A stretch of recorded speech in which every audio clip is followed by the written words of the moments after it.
Hey y'all, it's me, unapologetically T. I'll get used to saying that after a while.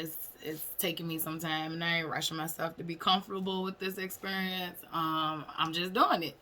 It's kind of like been a band-aid experience for me, which I'm kind of used to in life.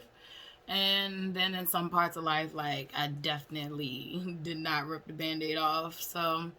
Um, but yeah, I thought long and hard this morning about doing a piece on me and Dante. And I decided like it has been on my heart to do it. And I definitely feel like with that part of my life, that was a big chunk of my life. So um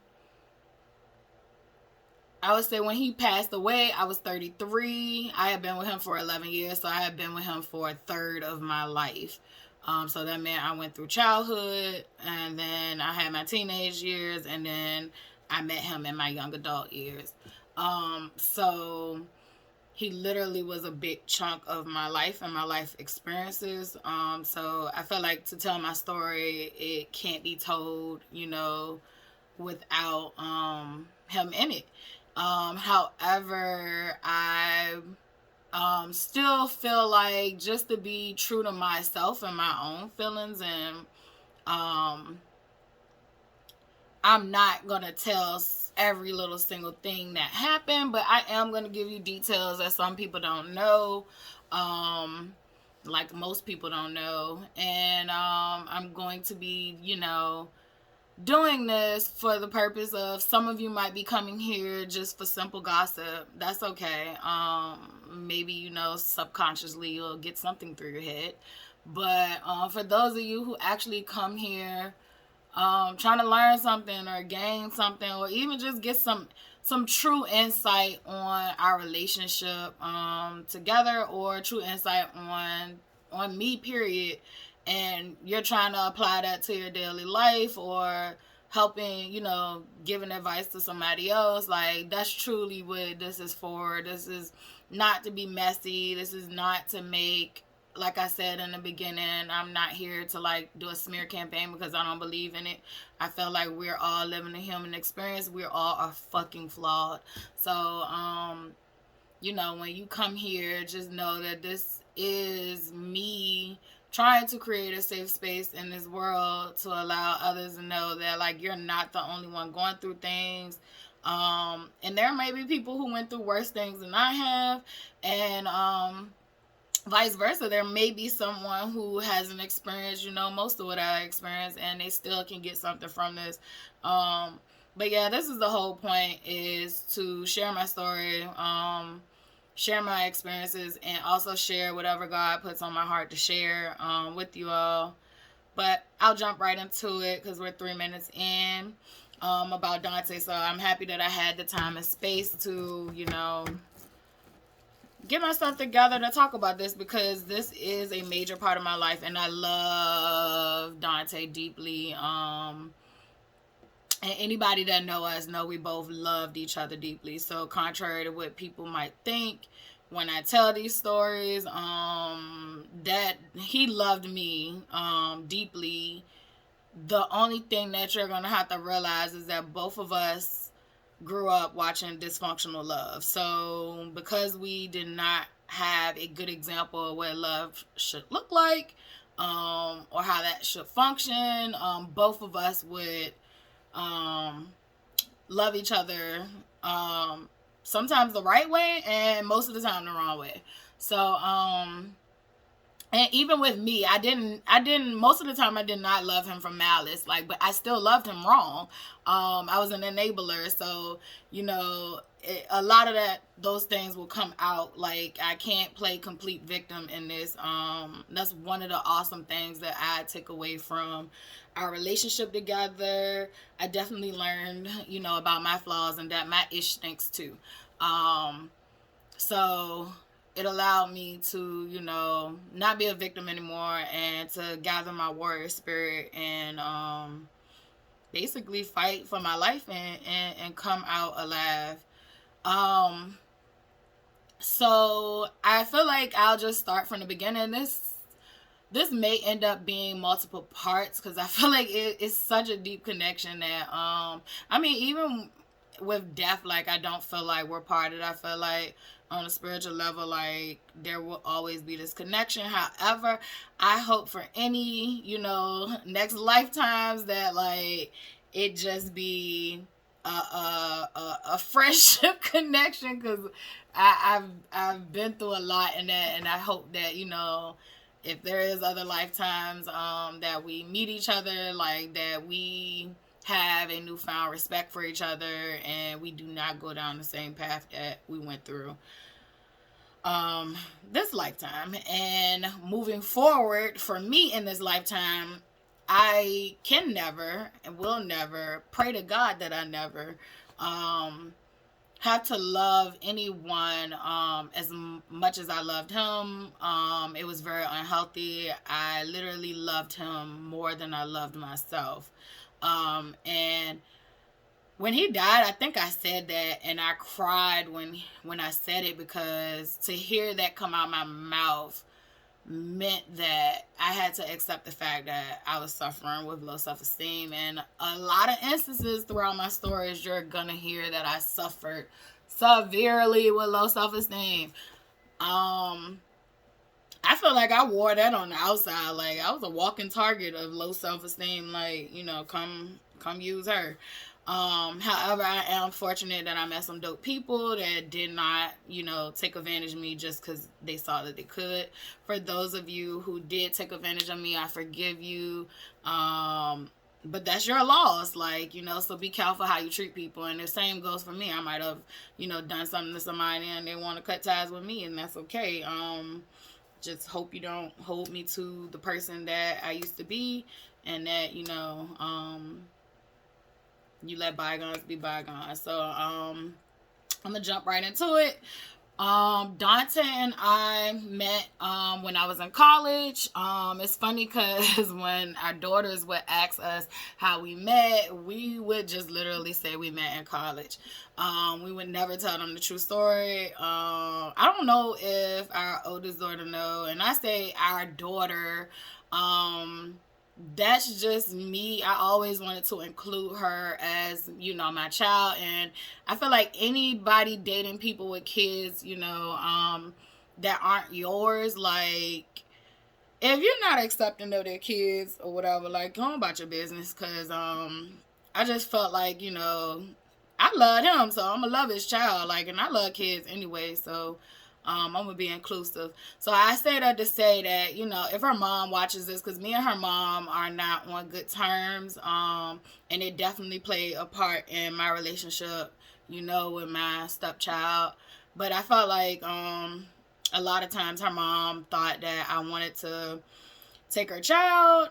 I would be transparent that, there were instances in her parenting that maybe her child should have taken a break and came and been with us, and we did that. However, at no point when she was staying with us did we want to take her away. We did not want to take her away when she was staying with us, because her, mom needed to get herself together. But there were instances when she wasn't staying with us that there was red flags that, she needed help, but she did not know how to ask for help properly. And I'm going to attribute that to her childhood trauma. For me, I always was on the fence about that. I just felt like, he should have partial custody. Like, they should, joint custody. I felt like they should share joint custody, more than it was just him taking her away. I feel like her mom is always going to be her mom. And I was just like a bonus. Like, why not want your child to have bonus? Like, I could provide whatever you was lacking with, or, just be something extra to her. But I already had my own child. I don't want to take nobody goddamn child. I was taking care of a child by myself without her father. So, I actually, in that situation, I don't went on a tangent, but that just activated for me, because I was saying my child, but I don't want her mom to watch this and be like, oh, I knew it. Like, your child, no, this is really me letting you know, like, I had love for your child. And I still do. And that door is still open, but I'm not a doormat, and I'm not about to be used for material things or none of that stuff. Like, if, she wants to have a relationship and a bond with me, that's cool. And, I'll do for her, as needed. But at the same token, I am not going to allow anyone to take advantage of me, walk over me all over again. I done been through too much to go backwards, and I just feel so happy and free now that I just be like, I see you for who you are, and me and you we just don't mix. So I do say that my door is open as long as, there's no funny business. And also I'm open to trying to have a conversation with her mom and figure that out, because I feel like I know deep down inside, like, he would not have wanted, me not to be there for his kid. Like, he's always wanted me and him to be a part of her life, and he's cared deeply for her, but there are certain times where him and her mom would have miscommunication, and I feel like she was real big on the money aspect, whereas he was real big on, when I have my daughter, I provide for her, I'm going to do these things for her, and da da da da. And it was moments where he really didn't even have shit to give her. And like I said, I was taking care of the child by myself, so it wasn't nothing that we really could give, and we did the best we could. But things would get thrown in our face, like we weren't buying, name brand clothes, and we weren't, buying the things that she wanted it to be bought. So I got to see a different perspective for, like, what, this don't go for all men, but this go for some men who just don't have it, but they're trying their best. So, like, they don't have the money, but they want to pick their kid up every weekend or whatever. Like, I got to see a different perspective of what men go through. And I also got to see a perspective of, of her mom's side. So it was never like I always just sided with him. I definitely used to defend her sometimes. But I attribute a lot of her anger and her misjudgment of our intentions and all that stuff with that her own childhood trauma. And I'm telling you guys, half of the people that you're mad at have had issues deeper than you know. This does not excuse people from hurting you, damaging you, tearing you down. This is just a way for you to conceptualize it. Like, this is the way for you to realize, like, hey, look, some of these things I'm taking personal, when really it's the other person projecting their stuff onto me. So I say all of that to say that, like, I definitely am interested if she does come across this video, or somebody comes across this video that know her. I would love to sit down with her with a mediator and figure some stuff out for, the child. The child is about to be grown, but at the same token, I do want her to know that, she still has a family with me and my child. Like, I'm just not going to just, forget about our memories that we share together. But I also feel like if she doesn't want a relationship based on, whatever's been put in her head, like, that's cool too. I'm respecting on that. I ain't pushing or forcing nothing. Like I said, I'm taking care of a child by myself with no help from her dad. Well, I ain't going to say no help, but that help is scarce. She might get some money sent to her maybe twice a year, if that. Some years he is just like, won't even know where the hell he at. So, like, I've been doing my best by myself. So maybe sometimes I wasn't able to sympathize as much as I should have with her, but yeah, I've been trying to figure out my own stuff. So if if they are not open to that, then I'm fine with that too. But I just wanted to clear the air that, like, I would love to have a mediator and us sit down and try to figure out how to work that relationship out, because I do love her, and I ain't trying to take nobody away from nobody. All I did was try to support her where, I felt like there was lack or slack. Like, and I felt like it takes a village to raise a child, so why not? I wish I would have had somebody like me to step in and help, as much as I did. But that's another story for another day. I just got activated around that. But I would get back to how me and Dante met. So we told the girls that we met in college. However, we told a half truth. We met while I was in college taking a course that allowed me to go into the Richmond City Jail.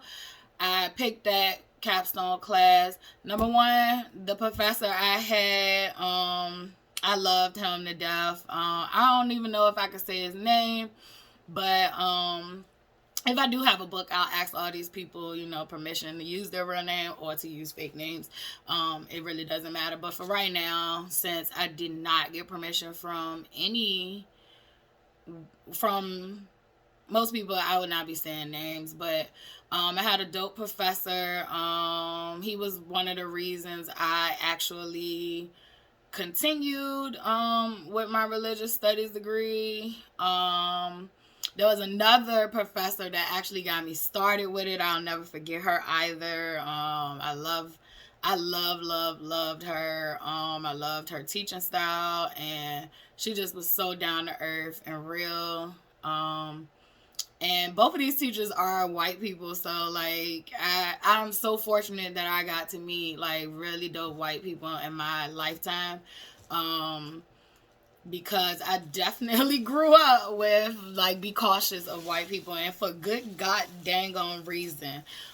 So white people, dear white people, when you meet black people and we are cautious with you, or we do not warm up to you right away, sometimes we're thinking about some of your ancestors that came ashore and was offering gifts and niceness, and then many years later we're here, or we have been colonized. So please have patience when you are a decent white person and you are trying to form relationships with black people or people of color, period. I would say that. But most of the white people that I met were very dope, down to earth, definitely knew, what's what, wasn't oblivious at all. So I do thank them and appreciate them for that. But yeah, I took that class mostly because I felt like, I could have been a criminal at any point in my teen years. And I ain't say that with my chest because I'm just laughing at some of the stuff I done. I don't know, you name it, I've done it. And you'd be surprised what I've done. I should have a question and answer type deal one day, because I can't even keep up with everything I done did. I mean, I've literally been exposed to a lot, and you'll find that, that's the reason why I feel like my people are the people who are living in the ghettos, living, poor Section 8 projects, all that stuff. Like, I'ma always defend and take up for them. They are products of their environments. I mean, if you hear the name project, what do you think about? Project means what does a project mean when you're in school? Like, it gives me the thought of a experiment. Like, so all this stuff was calculated, and I feel like I'm gonna always have a soft spot for my hood people, because I'm hood. Like, I used to deny that so much because I didn't grow up in a project per se, but like, I look back on my goddamn neighborhood, and I mean, we lived in townhouses, we lived top, middle, bottom, and it wasn't that big, but at the same token, it was the same mentality. I was fortunate enough And that's what confused me about what I was. I was fortunate enough to be raised by my mom, who she did not have a project mentality. However, she grew up dirt poor. They did not have running water.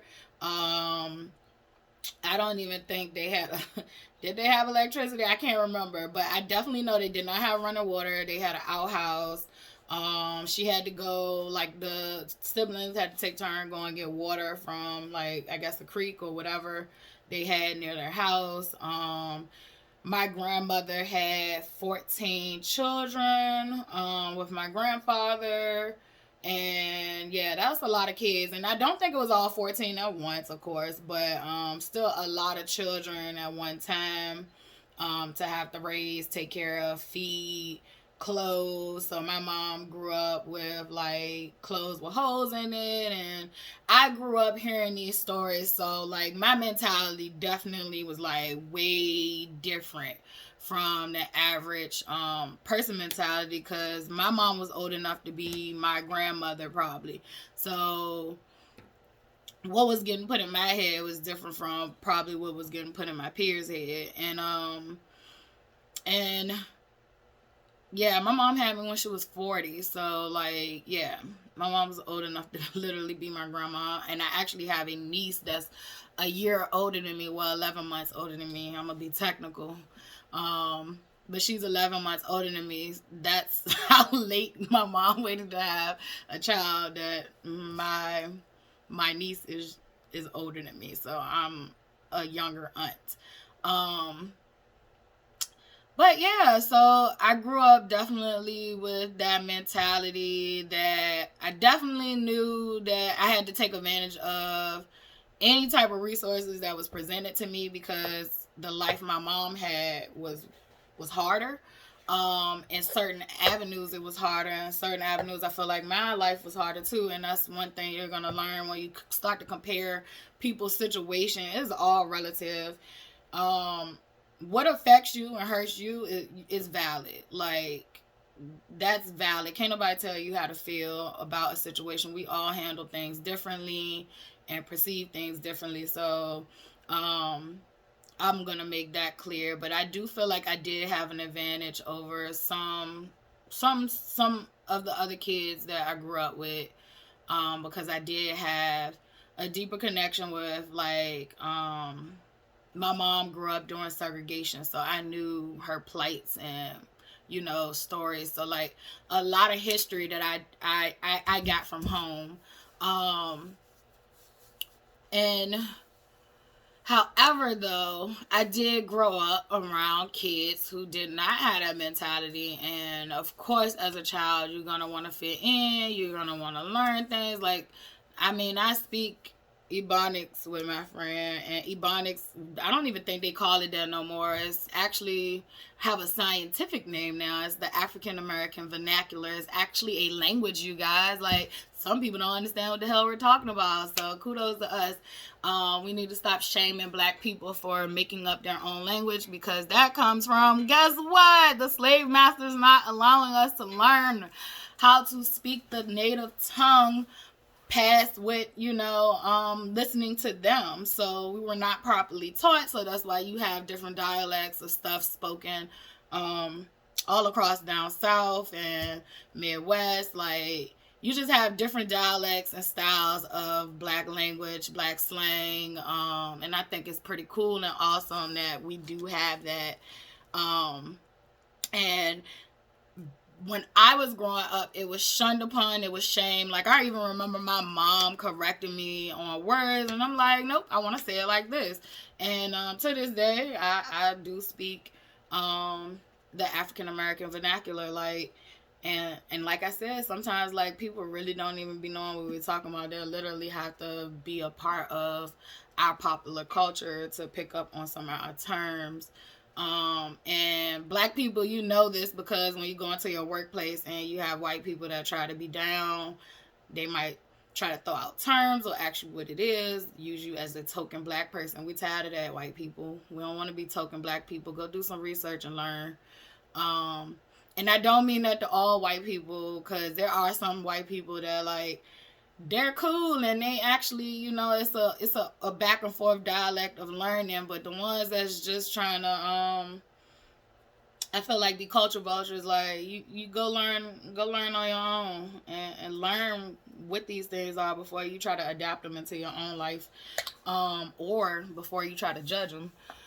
So basically, I don't know. I've been going on a tangent for this. Maybe I have a block up about talking about it. So basically, I'm gonna just get into it. So, we met in a jail class. Initially, like I was not feeling him. Like like Ice Spice said, you thought I was feeling you. I was not feeling him. Like I had been through so much with my daughter's father. I had just came off of being celibate, so I had just started putting myself back out there in the dating pool. I definitely shouldn't have been in the dating pool because I was angry. I left my daughter's father when I was 3 months pregnant. I caught him cheating, and I'll tell that story another time. But I had a lot of anger. I had grown tremendously because I was pregnant with Charlotte, so that definitely pushed me to grow up. But emotionally, I still was a baby. And emotionally, as a child, I was a baby. Like, so I literally was a grown person, you know, with these baby, I would say baby self-control over my emotions, like, because it was either like 0 to 100 or either like I shut down real quick. There was no middle ground, and I would find my middle ground sometimes while dealing with Dante, and then definitely after he passed, I felt safe enough to figure me out. But yeah, he was very much, I do not to this day know what his motive was, why he was so drawn to me. Let him tell it, you know, he saw something good, he thought I was smart, and da-da-da-da-da, and all this stuff, like, and I'm not saying that, you know, he didn't, but I just don't know, because he had so much going on that I just don't know why he came my way. And I feel like it was selfish of him to come my way, but I do look back on our relationship, and I feel like, you know, it definitely was meant to happen. He was meant to come in my life, and I was meant to go through those things. Now, I don't know if I was meant to go through them for 11 years, but, you know, sometimes us as humans won't listen. God, you know, we'll pray to God, ask God for a way out. We'll take that way out, and then we'll go back to what's comfortable. So, yeah. So, to tell this story properly, he definitely had game. He definitely was in heart pursuit. He used to, like, I'll probably put some of the clip art, for the videos up, but like no, because some of my drawings, but I don't know what I did with his drawings. I gotta go through my stuff, but I will show you like some of the stuff we have, because we have a binder of our letters that we wrote each other. Like I always said, I wanted to keep them for our girls one day, or if we had any additional children, which we didn't. So I still would like to keep them for our girls. They can go through it and look, because we definitely bonded over friendship first, and then we became romantic partners. So yeah, he would draw stuff for me, like, because he could draw, and I would draw stuff for him. He definitely would bring out more of my artsy side that I did not get to explore as much as I would have liked to. But yeah, we bonded off of religion. I was already in the religious studies major, and I was starting to like Islam. I kind of I ain't gonna say I lost faith with Christianity, because I always tell people, like, Christianity will always be at my core. So that is my core religion. That is my foundation. That is what I grew up learning, and that's what I started with. However, as I would get older, probably at the age of 7, I would see stuff happening in the church that as a 7-year-old, it was not clicking to me. I would find contradictory, stuff in the Bible as a 7-year-old, and it just wasn't clicking with me. And when I would ask adults questions, they could not give me answers to make me feel better. So I would then not lose faith in what I had learned that I felt like, did make sense. But I would feel like Christianity was not the all to be all. And that's just me. I have so many Christian family members, Christian friends, all that stuff. And I do not knock anybody's religion or practice, and you're going to find that out about me. I accept it all. And I feel like that's what we need to start doing. We need to stop drawing lines in the sand about people's, right to practice or what they want to practice in, or stop shaming people or telling people this is wrong. What's right for you is right for you, and what's right for the next person is right for the next person. And you let them worry about, answering to God. If you so close to God, you know you shouldn't be activated that hard about what somebody else doing. So I would gravitate towards Islam. So my actual favorite part of the Bible is the Old Testament, which is the Torah. A lot of Christians do not know that information. They just know it's the Old Testament, but they do not know that it is literally, the Jewish religious text, or Judaism. They don't know that that's what that is. So it was that first. That's the Old Testament. And then the New Testament is Christianity. Now, some Christians do know this, but some do not. They're just self-identifying as something, and they haven't studied or gave it a try. But that would be my favorite part. I do feel like, Jesus, I feel like Jesus was like a revolutionary, like he was a prophet. I feel like he was God's son, but I feel like all us is God's children. So that's where we're going to, I guess maybe some Christians would beg to differ with me, but I respect your opinion and I respect your religion, so I never argue with you about your religion. If I see somebody get activated about arguing about religion, I typically, shy away, and I kind of feel like, you haven't matured on a level that I am on, and I won't do that with you, because if you're going to argue about religion, then how, that's not godly, but that's just my opinion. Definitely no one is disrespecting it. So I do believe Jesus was real. I do believe the story of Jesus. And I do pay respect to Jesus. I just don't believe that I have to pray to Jesus to get to God. I feel like I have a direct line to God, and that's just me. But I do believe in him. I raised my child, off Christianity, and then she was also raised off Islam. So she more identifies with Islam. However, she does not want to wear coverings and all that stuff. So she identifies with Islam. She used to go pray, and go to Jumu'ah, where she calls him her dad. So she definitely, gravitates more to that. I used to gravitate to Islam, but I would still take her to a Christian church when she was little. Then the older she got, I kind of introduced her to a lot of different stuff. But yeah. So I was learning Arabic before I met him. I was already slowing, like I'd already kind of like not liked pork, beef. I had stopped eating that because I had started getting sick. And that would make sense when I had to have my gallbladder surgery, like my emergency gallbladder surgery. But yeah, when I would eat pork and beef, like it would literally make me sick. The pork would make my stomach hurt.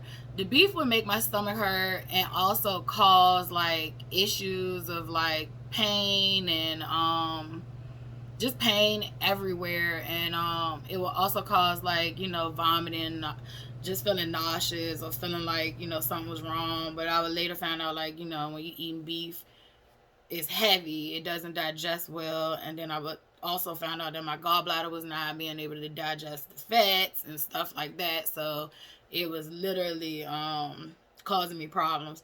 So I had already, made some lifestyle changes before I met him. And it just seemed like, Islam kind of fit me. It kind of suited me for what I needed at that time. However, at this point in my life, I do feel like for me, Islam is very, you need discipline to be in Islam. And some people need discipline. I feel like for me, I found my discipline. And I know that I'm a free spirit, and I'm gonna be a free spirit, and I'm not gonna be, conformed to a whole bunch of rules. I'm going to be respectful of others, and respect myself for whatever rules that mean for me. But I do think that all three of those religions I name are great religions. Do your research. Don't just claim something you don't research. You don't pick up your actual religious text and actually read it. Like, do some research. A lot of us black people are, into Christianity, and it was an indoctrination. But our ancestors made the best out of what we was given, and we've had slave Bibles. So like, they actually have the slave Bible in museums. Like, do your research and your history about, stuff. Stop just spewing, feelings at people about you feel this way. Like, do your research when it comes to you stating facts about things. And, but when it comes to beliefs, your belief is your belief. Do you. I just hate us arguing over religion or politics. And I've went on another tangent. So let me get back to this man. But he was Muslim. He came from a family of his uncles, and his dad was Muslim.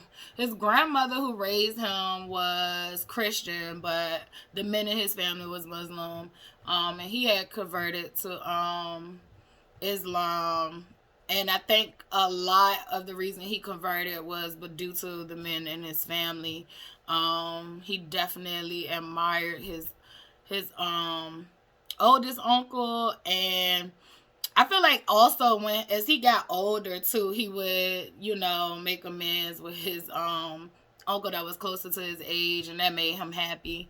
So, but yeah, like, we definitely formed bonds over religion. He would teach me about Islam, and I would teach him about all the religions I learned. He wasn't really interested in it. He had made his mind up about Islam. However, he would understand, like, it was different stuff out here. Like, I definitely really got him big into, like, spirituality and all that stuff. And he used to also tell me stuff about myself. Like, I think he did see me for who I was. I just couldn't see me for who I was, because he used to tell me, like, I used to thought he was crazy, but, like, he used to be like, you got gifts. And he used to call them, like, powers. And I used to be like, what are you talking about? And it's funny because he used to call my mom. He would call my mom the big witch. He would call me the little witch, and he would call my daughter the baby witch. And even though I don't fully subscribe to, like, labels, I feel like he was kind of on point with it when he would call me names like that, because I definitely had a way of knowing things. I had a way of I feel like being connected to spirit. Like, his grandmother died on my birthday, like, and when she died, like, he didn't even have to say anything that day. Like, when he got on the phone, because I know, like, she was sick when we had met, and when he got on the phone that day, he let me know, like, it was like he said one word, but he didn't even say his grandma had died, and I knew, his grandma had passed away. And it was just, I don't know. I've always had this way of feeling people's pain, feeling, just knowing things. I call myself like a seer. You could say it's an empath. Like, I know how people feel. I feel like I have the ability to connect with spirit, because I used to feel like I had never met his grandma a day in my life, and I really didn't know any of her mannerisms, her language, none of that. And like, he used to literally say like, that's something my grandma would say, like, and I used to feel like she was with me. Like, I always used to tell him that, like, I feel like your grandma with me. And then it got to a point where like, I just had to tell her like, she gotta go, because she had an energy about her, like, it was real stern and rough, but it was loving. And I just felt like, I guess I got to a point where like, I wanted to try to, make things work with him on my own. But that's another thing. We had a lot of like coincidence. Like, people will say coincidence. I think some things are coincidences, and I think some things are not. I think some things are signs. Like I said, his grandma died on my birthday. His grandma, who was his caregiver, was from where my mom was from. Like, their family was from the same town. We are not related, because we did our little ancestry thing and we did not come back as family members. So that's good. We was happy. We was sweating, because Charlotte definitely told us that, hi, y'all gonna find out y'all cousins. And we was over there like sweating, like, please. It's too late now. We can't go back from this. But yeah, so it was just like a lot of different things that like gave us signals that we was at least supposed to like know each other. And then his cousin and my cousin was dating, so that was another thing like that made me comfortable enough to like talk to him, because I knew people that knew him, and he knew very few people that knew me, because I am not, the person that want to be seen. I try to make sure I go underneath the radar. So it was actually a good thing he didn't know people that know me. A whole bunch. But I would say like it definitely started out as friendship. Like when he first tried to approach me and get my phone number, this was when like the class was ending. I ended up giving him my phone number. I did not want to give him my phone number. Look, I can hear it in the back of my head, like, girl, like, why would you give your number to a nigga in jail? Like, that's my own judgment coming up for me. But at the same token, I just gave it to him because, for real, I didn't want to hurt his feelings, and I would live life like doing shit for people that I didn't want to hurt their feelings, but not thinking about my own feelings. And so, I would give him the number because, like I told you, I hung around so many different types of people in different walks of life. Like, it wouldn't be the first time that I got a jail phone call, so I knew what the jail number was by heart, like, since I was, like, a teenager. So I knew he was calling, and I would definitely, like, curve them phone calls. Like, I would not answer them purposely. Like, I knew it was him, and I would just, like, not answer the phone. And then he got me one day because he ended up calling me from a number that was not connected to the number that I knew to be the jail. And I answered it, and I was, like, so mad. Like, I'm like, damn, like, he got me. And I had to talk to him, and you could just hear him laughing, like, oh, so you gave me my number and didn't want to answer my call. And then I was like, I felt like it was funny, it was cute, it was flattering, and that would show you, like, still, once again, I was suffering from self-esteem issues. I was in a vulnerable state. His ability to, his being persistent is what got us together, because if it was up to me, like, I would have let that pass by. And I'm happy he was consistent. I definitely have learned a lot, so I'm happy he was consistent, and, we went through what we went through. Even though some of it was tragic, I, only could hope that, that you guys see that, you know, you should not go through some of the things I went through, and that you also could see that, you know, this is why it is confusing for people who are in domestic violence situations, like why it is confusing for them to leave, or, you know, any of those questions that you kind of have about it. Like, this is why it's confusing. So I hope that's what you can understand by the end of the video. But I'm going to pause it so I can break the videos up because I don't like the real long ones.